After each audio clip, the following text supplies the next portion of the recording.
समझ से बाहर होता है। इस जगत में आना और मोह माया में फंसकर संसार में विलीन हो जाना, ये सामान्यतः मनुष्यों का व्यवहार रहता है। लेकिन जो सामाजिक काम के लिए या किसी दूसरे की सहायता के लिए जो जीता है, असलियत में उसी का जीना माना जाता है। शायद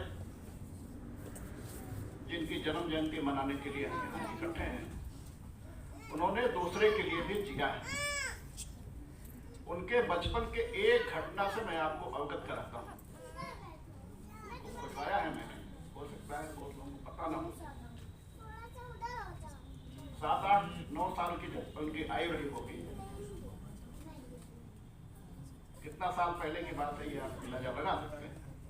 वो अपने पिता के साथ कुछ पैसे इकट्ठा करके खिलौना लेने के लिए निकले थे कि मेला में जाके ले लेंगे। उनके पिता ने कहा कि बेटी, पड़ोस में ये बूढ़े दादाजी रहते हैं, उनको मिलते हुए चलते हैं। चली गई। वो बहुत बीमार थे, उनका हालचाल पूछा। जब वो घर से बाहर निकले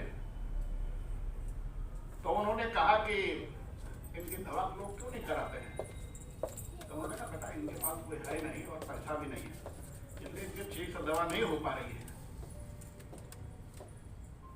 तो उन्होंने कहा, जो हमने खिलौने के लिए पैसा इकट्ठा किया है उनकी दवा के लिए दे दो, हम फिर अगली बार खिलौना खरीदेंगे।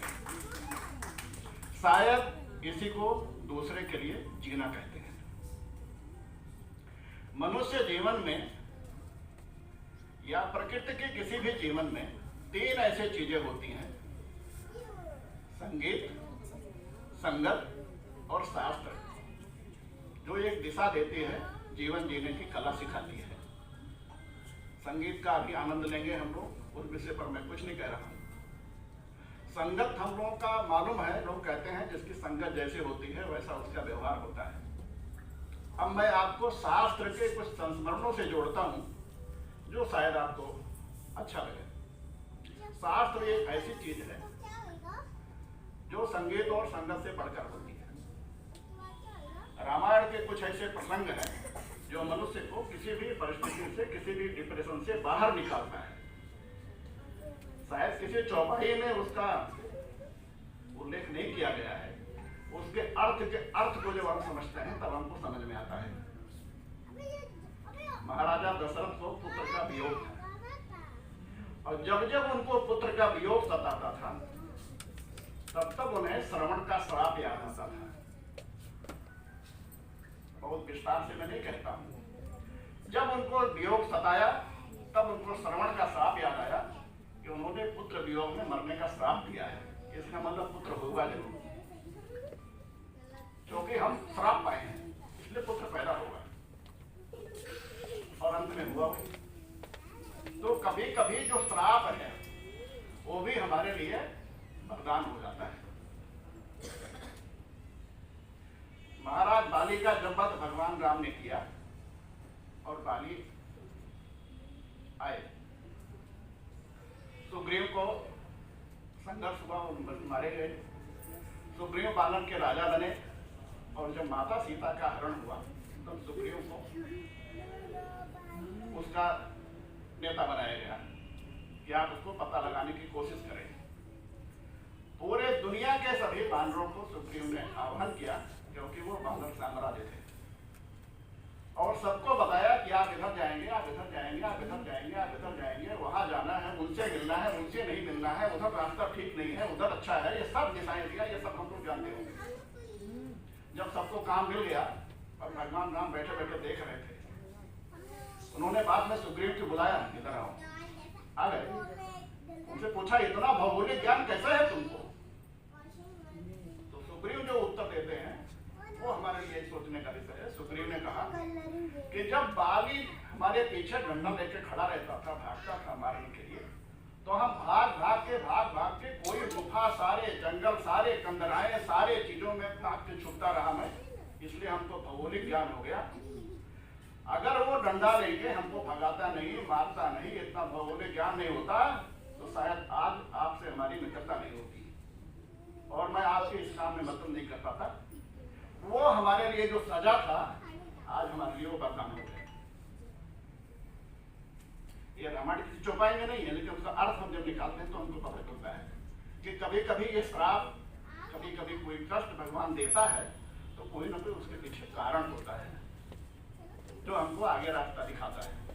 हमें कभी इस प्रकार हतोत्साहित होने जरूर नहीं चाहिए कि अब क्या होगा हमारा। हो सकता है भगवान कुछ कराने वाला हो, जैसे महाराजा दशरथ और सुग्रीव के साथ हो। नहीं तो सुग्रीव की मित्रता नहीं होती भगवान से, पता नहीं कहाँ रहते हो। लंका नरेश रावण जब माता सीता का हरण करके ले गए चले गए तो जटायु से उनका संग्राम हुआ, जटायु का वध किया उन्होंने और आगे चले गए। जब भगवान खोजते खोजते गए आगे तो जटायु से भेंट हुई तो जटायु ने उनको कुछ बातें बताई। जटायु ने कहा कि रावण इधर लेकर के गया है माता सीता को, माता सीता आपको मिलेंगी। राम को भी नहीं पता था क्या होगा, लेकिन जटायु ने उन्हें बताया कि मैं इसलिए कह रहा हूं कि जिस मुहूर्त में रावण माता सीता को हार के ले गया है वो बिंद नाम का एक मुहूर्त है। उस मुहूर्त में चाहे कोई व्यक्ति हो, चाहे कोई सामान हो, चोरी होकर के अगर गया है तो वो वापस आता है और उसका मृत्यु होता है। ये मुहूर्त की विशेषता है, इसलिए आपको सीता माता मिलेंगी, ये तय है। अब कई बार ज्ञानियों के मन में आता है कि रावण तो बहुत विद्वान था, उसको मोक्ष का ज्ञान नहीं था क्या, लेकिन जब दिमाग में काम वासना शुरू हो जाती है तो सारा ज्ञान खत्म हो जाता है। ऐसा मैं नहीं कह रहा हूँ, शास्त्र कह रहा है, तो कह रहा है। तो शास्त्र का साथ हमें रखना चाहिए जो संगत से भी बढ़ के होता है। संगत को भी माना गया है कि हमारी जैसी यारी होगी वैसा हमारा देता रहेगा, लेकिन शास्त्र उससे भी बढ़ करके है। जब भगवान राम वन में चलने लगे तो उनके पैरों में कांटे चुभते थे। बाद में सीता मैया और लक्ष्मण ने कहा कि प्रभु ये कांटा आप निकाल दिया, आपके चुभ जाते हैं। तो भगवान ने उनको उत्तर दिया कि जो हमारे संगत में आ गया उसको मैं अपने आप कभी बाहर नहीं निकालता, चाहे हमको कष्ट भी थे।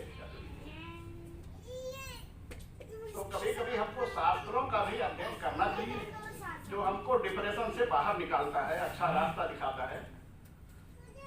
इन 2-3-4 घटनाओं से आपको मैंने जोड़ने की कोशिश की।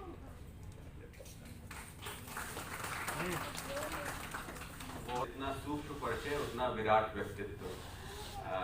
अब इसका ज्यादा औपचारिकताओं को नहीं